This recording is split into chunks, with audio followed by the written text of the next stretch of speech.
약간의 불편함, 어색함을 견디셔야 합니다. 수능 국어를 잘 하기 위해서, 국어 문제를 잘 풀기 위해서 그냥 텍스트를 무작정 많이 읽으면 되나요? 라는 질문이 있었는데 아닙니다. 텍스트를 발견하려면 일단 실패를 해봐야 합니다. 글을 읽을 때 무슨 글이든 첫 문장 그리고 첫 단락이 가장 어렵다라는 것을 인정해야 해요. 첫 단락, 첫 문장을 읽는 순간 제 손안에 지금 퍼즐 하나가 들어온 거예요.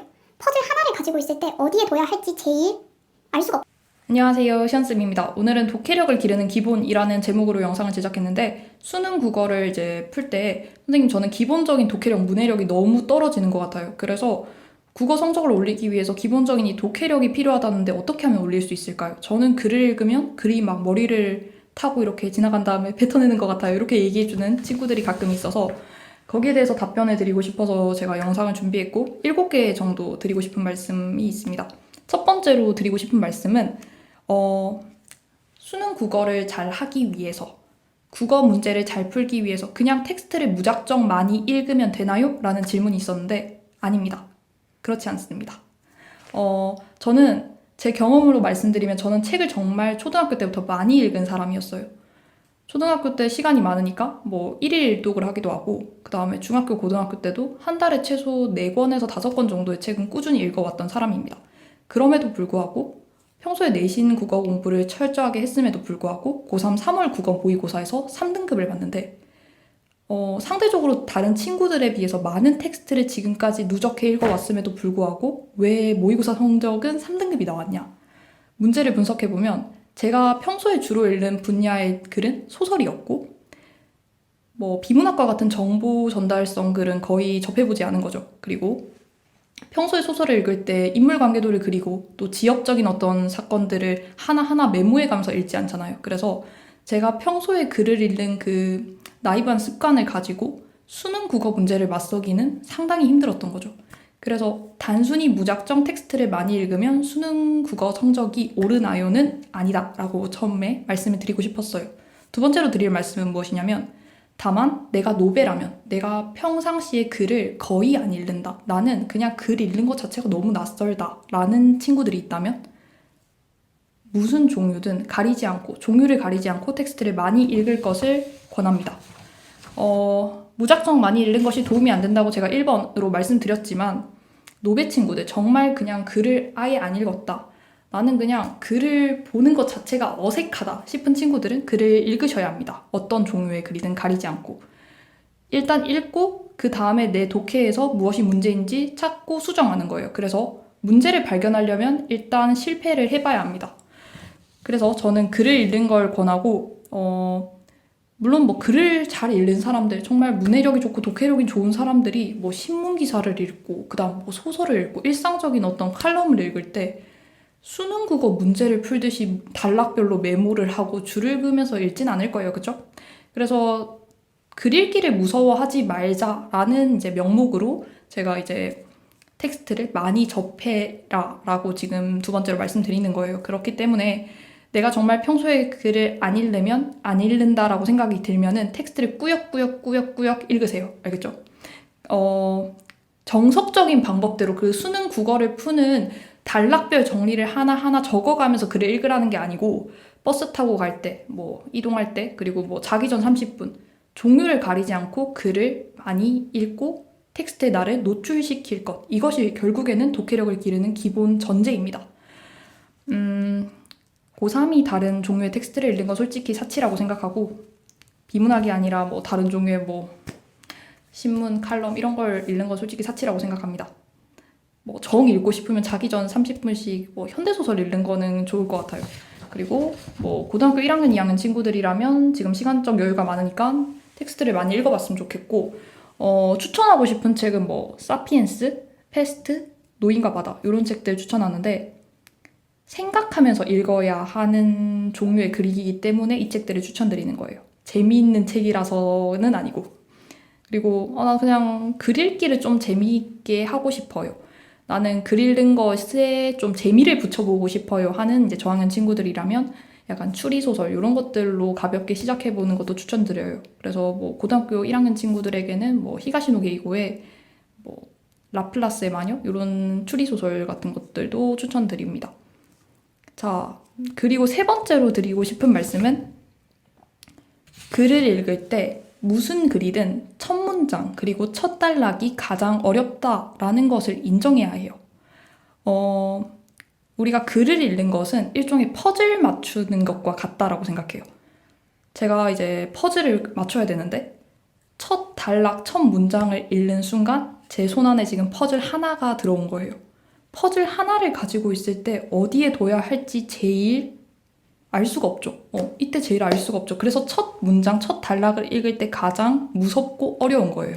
근데 이 약간의 불편함, 어색함을 견디셔야 합니다. 글을 한 줄 한 줄 읽으면서 글에서 정보들, 내가 이 내용 이해를 위해 필요한 힌트들을 모아갈 때 퍼즐이 2조각 모이고 3조각 모이고 4조각 모여서 그림을 완성할 수 있는 거예요. 우리가 뭐 문학 작품 읽고 그 다음에 관련돼서 이제 문제 풀 때, 문학 작품 한 세트 풀 때 가끔 문제에 이제 보기 같은 것으로 작품 설명이 나와 있기도 하잖아요. 그런 작품 보기 설명은 일종의 내가 이제 퍼즐로 맞출 그 그림을 희미하게 약간 이렇게 흐릿하게 한번 미리 보기 하는 것과 같은 거예요. 그래서 첫 문단 그리고 첫 단락을 어떻게 내가 읽느냐가 결국에는 이 글 전체를 어떻게 읽어내는지와 연결된다라는 말씀을 꼭 드리고 싶었어요. 그래서 순간을 버티자. 그 첫 문장, 첫 단락을 읽을 때 느끼는 불편함 그리고 어색함을 견뎌야지 글을 모두 다 읽어낼 수 있다. 이 말씀 드리고 싶었고, 네 번째로 드리고 싶은 말씀은 속독에 관한 거예요. 글을 읽는 속도가 너무 느려요 라고 이야기하는 친구들이 있는데 그런 경우는 텍스트를 충분히 읽어본 경험이 없기 때문에 그렇다고 생각합니다. 그래서 제가 두 번째로 말씀드렸던 것처럼 노베 친구들이라면 텍스트를 계속해서 어떤 종류든 가리지 않고 접해보는 것들을 권해드리고, 속독에 관련해서 제가 지금 드리고 싶은 말씀은 글을 빨리 읽으면 수능 국어 문제를 푸는 시간, 전반적인 어떤 그 시험을 경영하는 시간을 단축할 수 있다는 점에서 장점이 있는 건 분명 사실이지만 속독, 글 읽는 속도에 집중하면 낭패를 봅니다. 속독의 기술 우리 되게 많죠. 뭐 글을 빨리 읽는 방법으로 옛날에 막 속독 학원 이런 것도 있었잖아요. 그래서 뭐 이렇게 손가락으로 이렇게 쭉 내리면서 읽으면 빨리 읽을 수 있다 이런 각종 속독 기술 이런 것도 유튜브 찾아봐도 아마 많을 텐데 글을 빨리 읽는 것은 중요하지 않습니다. 글을 너무 느리게 읽어서 시험 시간에 모든 문제를 풀지 못하는 것이 문제가 될 뿐, 글을 빨리 읽는 것이 글을 정확하게 읽는 것이 만약 전제되지 않은 채 빨리 읽는다면 문제가 됩니다, 오히려. 그래서 이해가 빠진 빨리 읽기는 아무것도 못한다 라는 말씀을 드리고 싶었고, 빨리 읽기와 이해, 이 두 가지를 함께 상승시킬 수 있다고 생각하시면 안 돼요. 일단 이해를 했을 때 속도가 같이 올라가는 거지, 이해가 1단계고 속도 올리기는 2단계예요. 그래서 선후 관계가 분명하기 때문에 이해와 속도 높이기를 함께 할 수 있다고 생각하시면 두 마리 토끼를 잡으려다가 모두 다 잡지 못하는 꼴이 됩니다. 그래서 뭐 쇼츠에서 예전에 뭐 6대4로 지문 읽기와 문제 풀이의 비율을 가져가라고 이야기를 드렸는데 약간 이제 설명이 적다 보니까 거기에 대해서 이제 많은 오해들이 있었던 것 같은데, 이건 시간 비율을 말씀드린 거였어요. 그래서 어떤 비문학 세트를 푼다고 치면은 지문 읽기에 6 정도의 시간을 들여도 괜찮다라는 이야기를 꼭 드리고 싶었어요.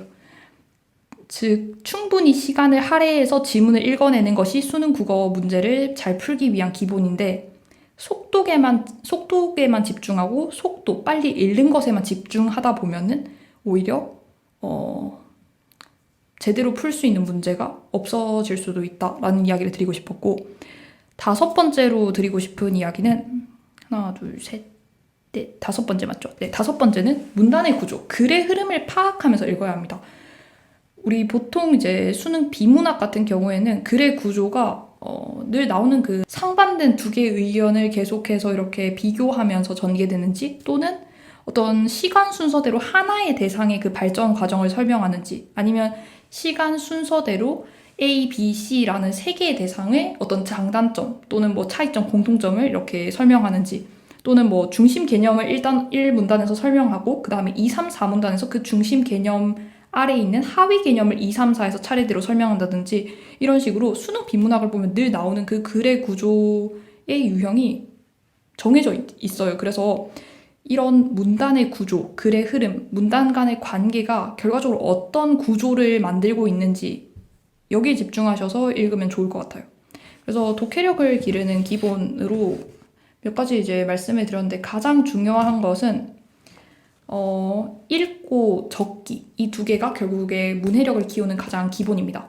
읽기, 인풋, 내가 새로운 정보를 받아들이고 아웃풋, 그걸 나만의 언어로 표현하는 것, 정리하는 것, 이 두 가지가 연속적으로 계속해서 반복될 때 그리고 내가 이걸 체화할 때 독해력이 길러진다라고 말할 수 있어요. 그런데 호흡이 긴 이렇게 긴 글을 내가 쭉 읽고 이 전체 내용을 내가 무언가 언어로 정리한다면 굉장히 힘들겠죠. 그리고 집중도의 시간이 굉장히 집중할 수 있는 시간이 짧은 친구들의 경우에는 이런 인풋과 아웃풋에 대해서 좀 부담을 느낄 수도 있을 것 같아요. 그래서 늘 말씀드리는 것이 긴 글을 단락별로 잘라서 단락별로 읽고 정리하고 읽고 정리하고 읽고 정리하는 이런 연쇄적인 어떤 과정들이 필요하다. 이렇게 말씀드렸고 마지막으로 드리고 싶은 말씀은 결과적으로 문단별로 요약을 하고 하나의 구조 틀, 이 전체 지문의 틀을 그리고 정보 전달식 글을 그래서 필요한 정보를 문제풀이에 활용할 수 있는 이 능력은 쓸모없는 것을 공부하는 게 아니다 라는 점을 말씀드리고 싶었어요. 뭐 수능 공부를 할 때 왜 이렇게 우리가 쓸데없는 걸 공부해요? 라고 생각하실 수 있어요. 뭐 살아가는데 이게 뭐가 도움이 되나요? 라고 생각하실 수 있는데 논리력을 공부하고 독해력을 공부하고 정보를 정리하는 능력을 기르는 과정입니다. 물론 뭐 과열된 어떤 입시 경쟁 속에서 뭐 좀 과한 문제들도 가끔 등장하고 사실 뭐 비판할 부분들도 몇 가지 있겠지만 저는 우리가 이 수능 국어에서 얻어갈 것이 0이다라고 생각하진 않아요. 저는 지금 이 유튜브 영상을 만들 때도 소주제를 만들고 대주제 아래 소주제를 만들고 그 소주제별로 어떤 내용을 할 것인지 어떤 내용을 전달할 것인지를 사전에 정리하고 이런 식으로 스크립트를 짜는데 이런 스크립트를 짜는 기본 훈련을 저는 비문학을 독해하고 단락별로 내용 정리를 하고 그걸 통해서 전체의 글을 이해하는 그 시간들 속에서 일정 부분 배워왔다라고 생각해요. 그래서 사실 국어 공부 너무 하기 싫고 그 다음에 이게 도대체 내 인생에 뭐가 도움이 되나 싶은 마음도 많을 텐데 이렇게 생각하면 조금은 덜 억울할지 않을까라는 생각에서 마지막으로 이야기를 드려봤고 독해력을 기르는 기본 그래서 가장 기본적으로 중요한 마인드셋과 내가 훈련할 부분에 대해서 말씀드렸던 것 같아요. 마지막에 이제 영상 마지막에 지금까지 드린 말씀들을 간단히 정리해봤으니까 그거 참고하셔서 궁금한 점은 댓글로 남겨주시면 거기에 대해서 조금 더 깊이 이야기 나눠보도록 하겠습니다. 오늘 영상 봐주셔서 감사드리고 독해력을 기르는 연습 그리고 텍스트를 계속해서 꾸준히 접하는 연습을 게을리 하지 않으시기를 응원하겠습니다. 파이팅!